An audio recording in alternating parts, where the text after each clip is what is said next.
Assalamualaikum warahmatullahi wabarakatuh. Selamat pagi anak-anakku semua, siswa-siswi MTS Negeri 1 Pekalongan, siswa-siswi baru tahun ajaran 2021-2022.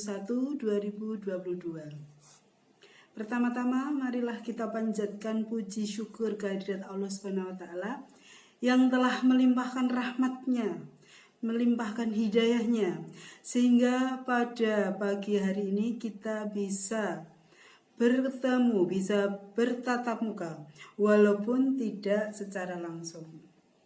Anak-anakku yang berbahagia, selamat datang Ibu ucapkan kepada kalian semua yang telah diterima menjadi siswa baru tahun ajaran 2021-2022. Semangat anak-anakku, semangat semuanya. Jangan patah semangat walaupun kita belum bisa bertatap muka secara langsung. Anak-anakku, selamat datang, selamat mulai beraktivitas walaupun masih kita melalui aktivitas melalui daring, melalui sosial media. Semua mohon untuk dimaklumi. Kenapa? Karena situasi kondisi masa COVID yang masih memprihatinkan, sehingga kita semua belum bisa untuk bertatap muka. Anak-anak, kamu sudah diterima menjadi siswa MTS Negeri 1 Pekalongan. Mestinya, harusnya kamu tahu profil MTS Negeri 1 Pekalongan itu seperti apa. Nah, paling tidak kamu tahu madrasahku yang tercinta ini seperti apa. Oke, Ibu akan sekilas memberikan gambaran, sedikit memberikan gambaran mengenai MTS Negeri 1 Pekalongan. MTS Negeri 1 Pekalongan yang kita lihat sekarang berdiri megah dengan berbagai macam fasilitasnya, ini tidak mudah. Melalui suatu perjuangan di mana pada tahun 1978 mulai berdiri, tetapi kita belum punya tempat untuk belajar. Sehingga kita belajar berada di komplek pendidikan Islam yang ada di Pekalongan, di komplek pendidikan Mahat. Terus kita belajarnya di sana masuk sore. Kemudian seiring waktu ditambah lagi kita butuh untuk tempat melakukan aktivitas pembelajaran, kita pindah ke SD Bendan yang berada di Pekalongan juga. Di sana kita masuk sore. Kenapa? Karena paginya SD Bendan itu digunakan untuk pembelajaran SD Bendan yang berada di Bendan, yaitu di Jalan Merapi. Kemudian MTS diberi kepercayaan oleh Bupati Pekalongan yang waktu itu adalah Bapak Letkol Suparti, kemudian juga oleh Kepala Kantor Kementerian Agama Kemenak, ya, waktu itu adalah dipegang oleh Bapak Dr. Andes Haji Ali Muakhor. Diberi kepercayaan bahwa MTS Negeri 1 Pekalongan akan mempunyai tempat sendiri dan akan pindah ke Islamic Center, tempat kita yang sekarang ini. Tetapi pada waktu itu MTS Negeri 1 Pekalongan itu masih bernama MTS Negeri Buaran Pekalongan. Pada saat itu masih ada satu lokal, yaitu untuk kelas 1 yang ada 3 lokal untuk kelas 1. Kemudian untuk kelas 2 dan kelas 3 masih belajar di SD Bendan, masih masuk sore. Itu terjadi pada tahun ajaran 1982-1983. Alhamdulillah, dengan melalui perjuangan, dengan melalui kepercayaan dari masyarakat terhadap Madrasah Negeri 1 Pekalongan, MTS 1 Pekalongan, pada tahun pelajaran 1985-1986, MTS Negeri Buaran secara keseluruhan pindah ke Islamic Center.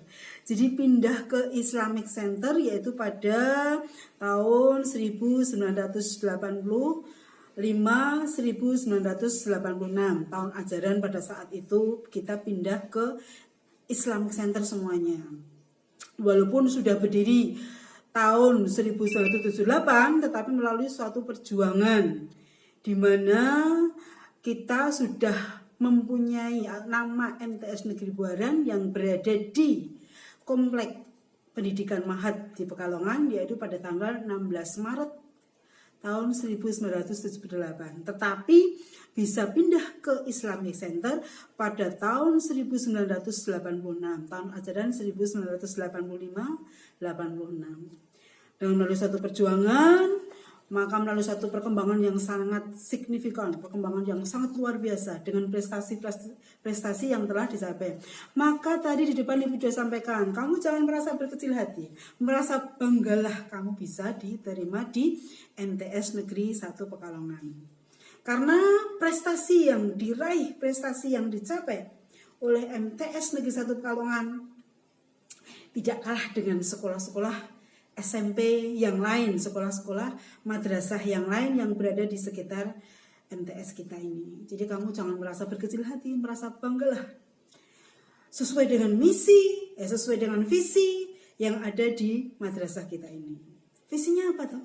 MTS kita ini visinya adalah unggul dalam prestasi, santun dalam budi pekerti. Jadi kamu semua, kami harapkan, Ibu berharap dari seluruh jajaran yang ada di madrasah ini berharap bahwa kamu bisa mempunyai prestasi yang luar biasa, prestasi yang tinggi, dan kamu juga mempunyai sikap perilaku sopan santun yang tidak membuat malu alma mater MTS Negeri 1 Pekalongan.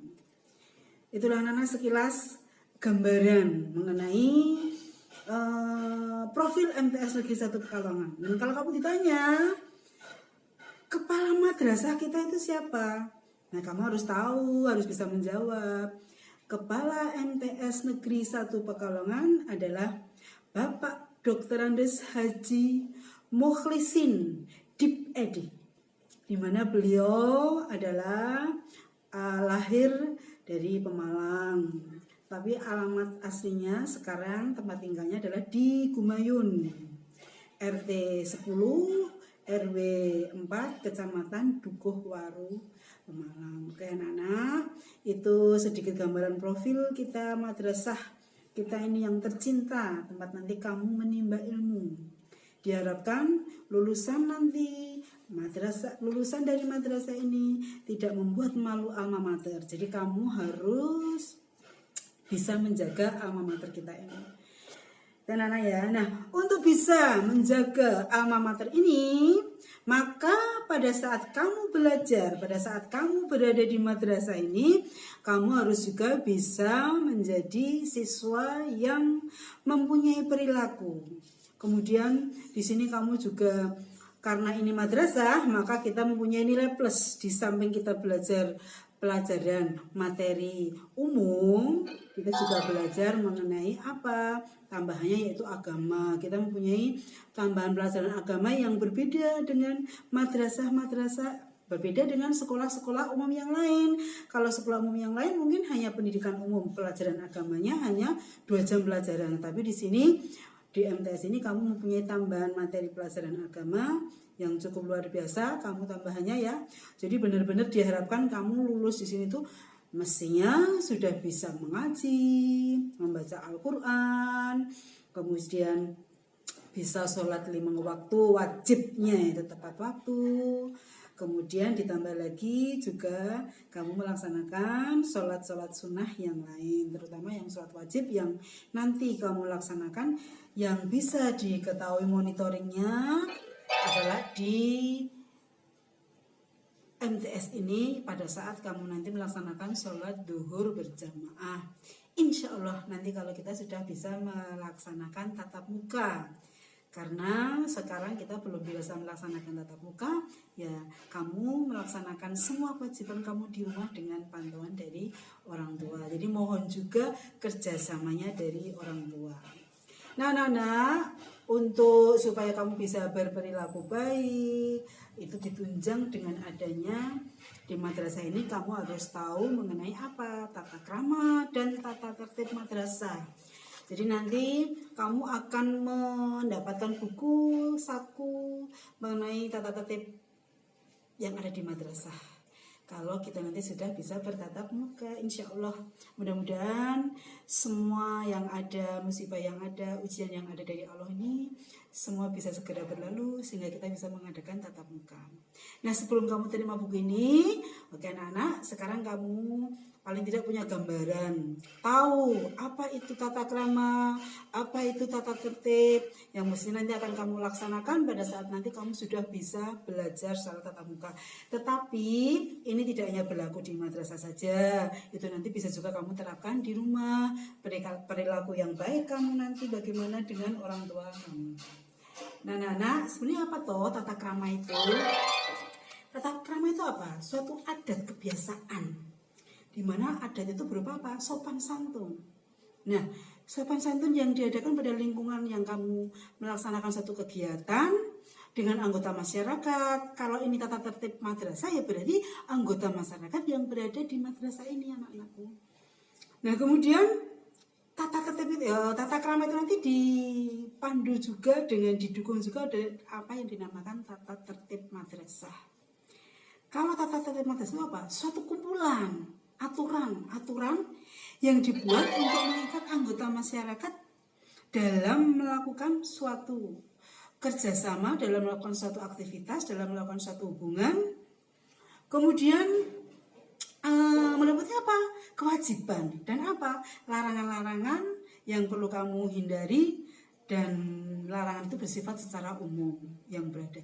Tadi saya katakan karena ini berkaitan dengan tata krama dan tata tertib madrasah, maka ini berlaku pada lingkungan madrasah, berlaku pada MTS Negeri 1 Pekalongan ini. Karena kamu nanti akan belajar di MTS Negeri 1 Pekalongan ini. Anak-anak, tata tertib itu dibuat untuk apa? Dibuat sebagai rambu-rambu peserta didik dalam bersikap dan bertingkah laku, di mana itu semua untuk menunjang pembelajaran. Kemudian tata krama dan tata tertib madrasah ini dibuat berdasarkan nilai-nilai yang dianut oleh madrasah. Berupa apa? Yang dianut oleh madrasah, kemudian masyarakat sekitar kita. Meliputi apa saja? Ya, meliputi nilai ketakwaan, meliputi nilai sopan santun, meliputi suatu pergaulan, kedisiplinan, ketertiban, kebersihan, kesehatan, dan lain sebagainya. Semua itu nanti bisa menunjang pembelajaran yang efektif. Kalau pembelajaran kita bisa berjalan secara efektif, maka insya Allah tujuan pembelajaran itu kan bisa tercapai dengan baik. Kemudian tata krama dan tata tertib madrasah ini semuanya wajib melaksanakan.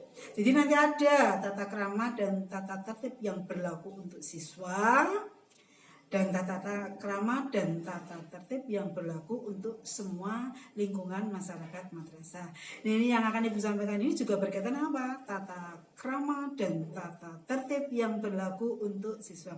Tapi semua jangan menyurutkan semangat kamu untuk belajar di madrasah ini dengan lebih baik, dengan mencapai prestasi, unggul prestasinya. Tapi tidak lepas kamu harus sopan santun, budi pekertinya.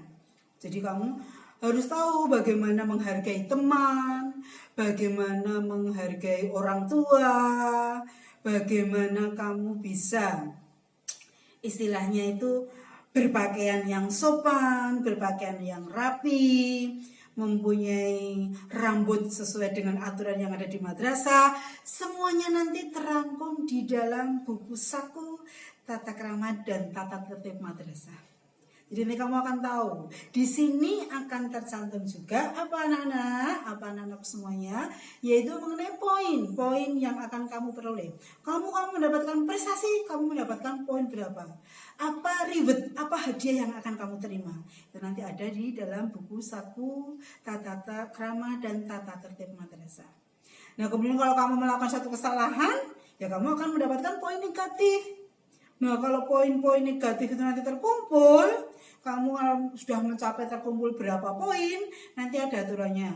Ada yang mendapatkan teguran, kemudian ada yang mendapatkan apa, sanksi. Pertama sanksi yang ringan, teguran, dinasihati, dibina. Kemudian kalau masih tetap kamu melakukan suatu kesalahan dengan poin yang negatif itu banyak, nanti kamu bisa memperoleh apa itu namanya, tindakan yang lebih tegas lagi.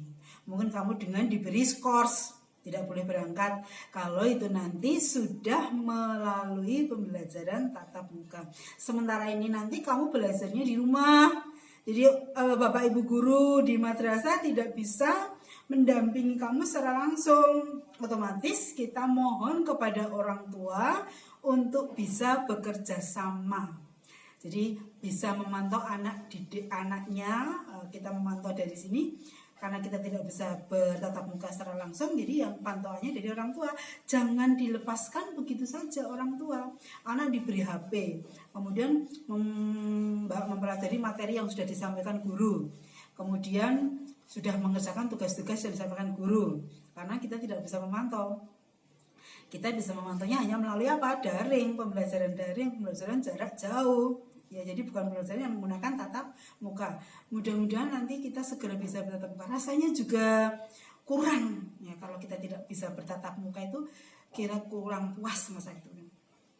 Kemudian di samping ada tata krama, tata tertib yang nanti bisa mengatur kita semua dalam kita melaksanakan pembelajaran yang secara efektif. Itu ada hak, ada kewajiban yang diperoleh oleh siswa, di mana siswa itu harus melaksanakan kewajiban-kewajiban yang ada di madrasah. Siswa itu harus melaksanakan apa yang sudah menjadi aturan di madrasah. Kalau melaksanakan dengan baik, maka siswa nanti akan mendapatkan apa? Haknya. Haknya itu apa saja? Hak yang dapat diterima adalah hak mendapatkan apa? Pelayanan yang maksimal dari madrasah. Kamu mendapatkan apa? Bantuan dalam istilahnya pembelajaran, guru akan mendampingi kamu dengan sebaik-baiknya. Kemudian apa? Kamu di samping mendapatkan hak-hak seperti itu, kamu harus melaksanakan kewajiban-kewajiban kamu terlebih dahulu. Ya, mestinya kewajiban-kewajiban kamu tadi berhubungan dengan apa? Tata krama dan tata tertib madrasah tadi. Oke, sedikit selingan dulu anak-anak ya, supaya kamu tahu bahwa kita itu punya lagu Mars MTSN 1 Pekalongan, yang suatu saat nanti kamu harus bisa menyanyikan lagu itu ya.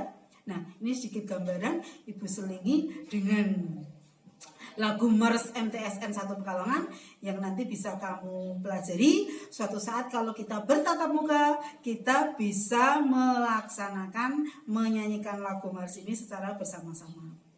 Oke, dengarkan terlebih dahulu ya sedikit selingan lagu Mars MTSN 1 Pekalongan. Untuk apa? Menambahkan semangat kita, merasa bangga kita terhadap madrasah yang tercinta ini. Oke, dengarkan ya. MTSN Pekalongan, Lembaga Pendidikan Islami, mendidik putra dan putri agar menjadi muslim sejati. MTSN Pekalongan, harum namamu sepanjang masa. Dengan ilmu kau maju, dengan agama tegar, engkau bantu gapai citaku. Nah, itulah Mars MTSN tercinta kita. Kemudian nanti lagu itu kita pelajari sebagai motivasi, sebagai penyemangat kita.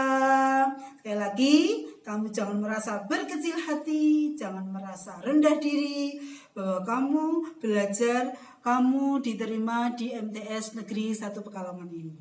Berbanggalah, berjuanglah. Karena apa? Banyak sekali alumni yang ada dari MTS ini yang sudah berhasil.